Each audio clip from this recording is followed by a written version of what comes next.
नमस्कार। अभी हम राजसमंद जिला कलेक्ट्रेट परिसर खड़े हैं। एक ऐसा मुद्दा जो नए क्षेत्र से आया है, उस मुद्दे के साथ जो चेहरे आए वो नए हैं, मगर यकीन मानिए वो मुद्दा राजसमंद में इन दिनों बहुत पुराना हो चुका है और बहुत जगह हो चुका है। मुद्दा स्लरी की डंपिंग से जुड़ा हुआ है और ये डंपिंग की जो यात्रा है आज बड़ाडा पहुंची है। जानते हैं आखिर पूरा विषय है क्या। बड़ाडा के सरपंच गणेश जी हमारे साथ है। अभी क्या मामला है पूरा? साहब, हमारे पंचायत बड़ाडा के मजा नांदोड़ा एक गाँव है, वहाँ पर एक डंपिंग यार्ड का एक ज्वलंत मुद्दा है। उस डंपिंग यार्ड के आसपास 3 विद्यालय हैं।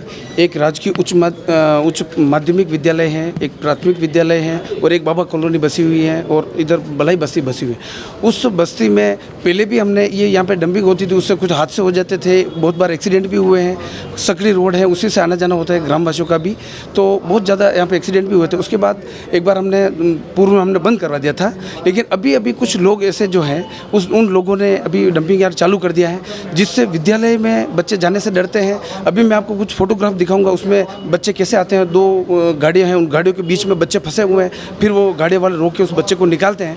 ऐसा ये ज़रूर, अगर ये लगातार ऐसे कुछ हुआ तो ये जनहानि होने की पूरी संभावना है। और बच्चे वहाँ के जो परिजन हैं, मेरे साथ आए हुए परिजन, ये कह रहे हैं कि अगर ये डंपिंग यार्ड चलेगा तो हम उस विद्यालय में बच्चे को नहीं भेजेंगे।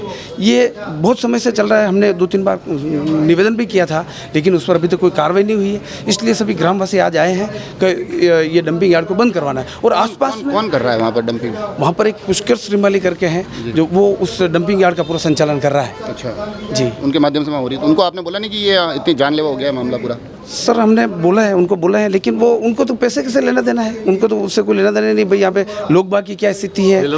हाँ, वहाँ पर लगभग सर 50 के आसपास ट्रेलर जो निकलते हैं, तो उस लाइन पे आने से बच्चे जो आते हैं जाते हैं वो डर के माहौल में रहते हैं। शायद 2-4 दिन के अंदर वो विद्यालय में बच्चे परिजन भेजने से उसको मना कर देंगे। ये बच्चों के साथ साथ एक जो अभी हमने 2-3 जगह में, जब सियाना गया था तो वहाँ गाय मरी हुई थी, वहाँ उसके अलावा मोहित क्षेत्र में हमने देखा है कि वहाँ भैंस फंसी हुई थी। ये अलग अलग मवेशियों के लिए भी लगातार मवेशी मरते ही रहते हैं, आए दिन मर रहे हैं साहब। मवेशी आए दिन मर रहे हैं, उसमें फंस जाते हैं। फिर वो जैसे हाथ पैर हिलाते हैं तो अंदर जाते हैं, वो हाथ पैर हिलाने से अंदर जाते हैं, बाहर नहीं निकलते, वो और अंदर फंसे जाते हैं। तो ऐसी स्थिति में ये जो डंपिंग वाले हैं, ये कोई कार्रवाई नहीं करते हैं कि भाई ऐसी कोई व्यवस्था नहीं करते हैं कि यहाँ डंपिंग ना हो, या फिर अगर हो ही रही है तो कम से कम बच्चों का और इनका तो ध्यान रखा जाए? सर, वो ध्यान कैसे रखेंगे? उनको विद्यालय का पूरा समय है और ऐसी स्थिति है, वो ध्यान कैसे रखेंगे? उनको तो उनका काम करना है सर। परिजन कौन है? परिजन है आप? अच्छा, क्या स्थिति रहती है? आपके बच्चे वहाँ पढ़ते हैं तो क्या स्थिति रहती है वहाँ पे? वही है समस्या है कि वो बच्चे जाते हैं स्कूल, तो वो डंपिंग यार्ड में जो आने वाले जो वाहन है उनसे हादसों की अंदेशा बना रहता है हर बार। आज जिला कलेक्टर से आप क्या मांग रखने वाले हैं? हम मांग ये रखना चाहते हैं कि साहब इसको डंपिंग यार्ड को बंद करना है, और हम पूर्व में भी हम मिले हैं, लेकिन अब ये 5 दिन के समय में इसको कहेंगे साहब को 5 दिन में इसको बंद करवाना है जी। और ये पहले ऐसा भी हुआ है, हमने कुछ कार्रवाई भी करी थी, लेकिन 2-3 लोगों। आप स्वयं सरपंच हैं, बड़ी ग्राम पंचायत है, कहीं ना कहीं आपका जुड़ाव भी कांग्रेस से है, तो ऐसे में ऐसा नहीं लगता है कि फिर भी उसके बावजूद ये व्यवस्थाएं चल रही है तो एक अपने आप में गंभीर विषय हो जाता है? सर, बोले कोई भी हो, कांग्रेस से हो, बीजेपी से हो, लेकिन जो गलत कर रहा है उसके खिलाफ हम बोलेंगे और उसके खिलाफ हम आवाज़ उठाएंगे और उसके लगातार जो भी करना पड़ेगा हम करेंगे, लेकिन इसको बंद करवाएंगे। सर, ये एक राजनीतिक षड्यंत्र है और हमारे खुद मैं कांग्रेस पार्टी से विलोम करता हूँ। हमने पहले भी कलेक्टर साहब को ये इनकी सूचना दी कि ये डंपिंग यार्ड चालू है, राजनीतिक षड्यंत्र के कारण ये चल रहा है। इसमें मेन सर्वा है पुष्कर श्रीमाली, जो ये डंपिंग यार्ड नांदोड़ा में है, जो मज्जा नांदोड़ा ये बाबा बस्ती है, उनके बच्चों के आने जाने की समस्या रहती है। गाय भैंसों का भी ये 2-4 पशु मर गए हैं। अगर आप कहना चाह रहे हैं राजनीतिक अप्रोच के कारण ये चल रहा है? कलेक्टर साहब को भी हमने सूचित किया, पर राजनीतिक षड्यंत्र के कारण एक प्रेशर में कलेक्टर साहब को लेके वो वापस नहीं करते काम। अगर कोई भविष्य में हादसा हो गया है तो राजसमंद के हमारे कांग्रेस के नेता रहेंगे इसके जिम्मेदार पूर्ण। हर बार इनको अवगत कराया, हरि सिंह जी बाबू जी को अवगत कराया, कोटर जी को अवगत कराया कि इन्होंने भी कुछ काम नहीं किया है, तो इन्होंने सबने मिलकर पुष्कर श्रीमाली को आगे कर रखा है। वो सर्वा इस गैंग का गुनहगार है।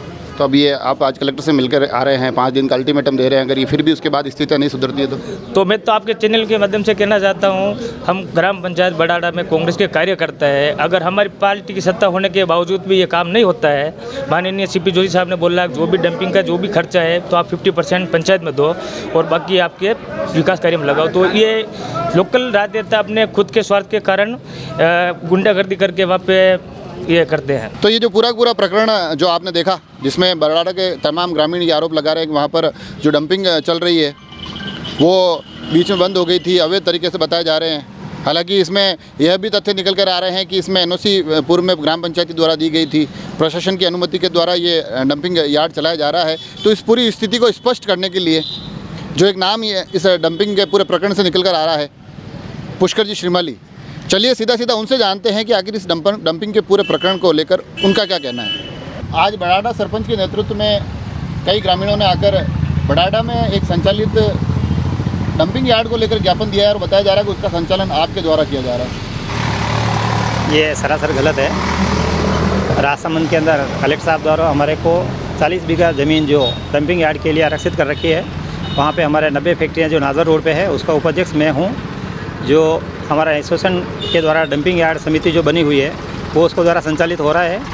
और कुछ लोग जो जिस हिसाब से जो ज्ञापन और दे रहे हैं उनको ज्ञापन देने का और लोगों को जो भ्रमित किया जा रहा है, वो भ्रमित इसके लिए किया जा रहा है कि वो निजी ज़मीनें जो कई लोगों गरीब लोगों की जो ज़मीनें हैं वो 20 से 25 हज़ार रुपये सालाना कीमत पे ले लेते हैं और 5-5 साल लेके उनके अंदर वो लोगों ज़मीन लोग अपने अवैध डंपिंग करा रहे हैं। उनसे 500 रुपये प्रति टैंकर का उनको पैसा मिलता है, जिससे वो खुद व्यापार कर सके। और वो जो एसोसिएशन के द्वारा आज मार्बल की स्थिति इतनी अच्छी नहीं है कि वो पहले से सुचारू रूप से चला सके। कई इंडस्ट्रीज हमारे कई फैक्ट्रियाँ बंद हो चुकी है कि हम खर्चा वहन नहीं कर पा रहे हैं। अभी लाइट का खर्चा भी बहुत ज़्यादा आ रहा है। डंपिंग के द्वारा हमारे से अवैध रूप से ज़्यादा पैसा लिया जा रहा है। हमने वापस सुचारू रूप से और समझाइश करके हमने ये डंपिंग चालू की है। प्रशासन ने हमारे को ये डंपिंग उपलब्ध कराई है। हमारे डंपिंग एलोट को भी कम से कम जैसे 15 से 20 साल हो गए हैं और हमारा डंपिंग यार्ड पहले से बराबर चल रहा था, परंतु इन कुछ लोगों के द्वारा जो गलत तरीके से और परेशान किया जा रहा है, जबकि कई जगह उन्होंने गलत तरीके से डंपिंग करके और लोगों को नुकसान पहुंचाया जा रहा है। मैं तो प्रशासन से और मीडिया से भी निवेदन करता हूं कि ऐसी तरह से जो अफवाह फैलाई जा रही है वो गलत है और आप भी सहयोग करावें, जिससे मतलब लोगों को और हमारे जो व्यापारी लोग हैं उनको फ़ायदा हो सके। लोगों ने बताया कि पहले यहाँ अवैध था, इसकी शिकायत करने के बाद बंद करवाया गया था और काफ़ी समय से बंद था और अब वापस चालू किया। ऐसा नहीं था। वहाँ पे कुछ लोग मतलब नहीं कि वहाँ पे बाबा लोगों की एक बस्ती थी, वहाँ पे जो गाड़ियाँ जाती थी उनसे उनको नुकसान होता था, तो हमने वहाँ पे DMFT रोड से फंड से उनके डामरीकरण रोड बना दिया है, तो उनसे उन लोगों को कोई तकलीफ़ नहीं आवे। और हमने अभी वो रास्ता ही चेंज कर दिया है, जिनसे उनको जो समस्या थी आज उनके कोई समस्या नहीं है। हमने रास्ता चेंज करने के बाद में हम दूसरे रास्ते से डंपिंग यार्ड चालू कर रखा है। जब उसमें बता रहे हैं स्कूल की जो ज़मीन है उसमें से रास्ता बना दिया और छात्र परेशान हो रहे हैं। नहीं, आप अगर ऐसा है तो आप प्रशासन और आप मीडिया आके वहाँ पे देख सकते हैं। अगर आप किसी को लगता है कि वहाँ से गलत है तो हम स्वीकार करने के लिए तैयार हैं। ऐसा कुछ भी नहीं है और हम वहाँ पे लोगों को किसी को कोई परेशानी नहीं है। वो तो लोगों को बहलाकर और गलत तरीके से परेशान किया जा रहा है। उनका कहना है कि आप कांग्रेस से जुड़े हुए हैं और ऐसी स्थिति में आप अपने प्रभाव का इस्तेमाल करके ये डंपिंग चला रहे हैं, जिससे कि वहाँ के मवेशी भी उसमें फंस रहे हैं, बच्चे भी उसमें उधर से गुजरते हैं, तो एक जोखिम बना रहता है। आप ये चीज़ देखनी है तो दूसरे जब भी डंपिंग बने हुए हैं उसे आप जाके देख सकते हैं। हमारा ऐसा डंपिंग के अंदर आप ऐसी कोई कुछ व्यवस्था हमने खुद ने हमारे डंपिंग समिति ने वहाँ पे बाउंड्री वॉल और इतनी बड़ी बना रखी है कि हमारे यहाँ पे कोई तकलीफ़ नहीं है। और इनका खाली मतलब गलत सूचना देकर गलत मैसेज दिया जा रहा है, जबकि ऐसा कुछ नहीं है। वहाँ पे आके आप कभी भी आप देख सकते हैं सर। तो देखा आपने। अब एक बार पुनः ये डंपिंग का जो मामला है, दोनों ही पक्ष एक दूसरे के खिलाफ आरोप प्रत्यारोप चला रहे हैं। प्रशासन के पाले में ये गेंद चली गई है, जहाँ बड़ाडा के ग्रामीणों ने भी ये ज्ञापन के माध्यम से कहा है कि इस डंपिंग को बंद करवाया जाए। तो डंपिंग का संचालन करने वाले गैंगस्टर एसोसिएशन के उपाध्यक्ष पुष्कर श्रीमाली का कहना है कि ये डंपिंग प्रशासन की अनुमति से चल रही है, प्रशासन की स्वीकृति से चल रही है। तो ऐसे में अब देखने वाली बात होगी कि ये डंपिंग का पूरा मामला आखिर कहाँ जाकर थमता है। हम इससे जुड़ी हुई हर एक अपडेट आप तक पहुँचाएंगे। आप सभी लोग जुड़े रहे राजसमंद एक्सप्रेस से। धन्यवाद।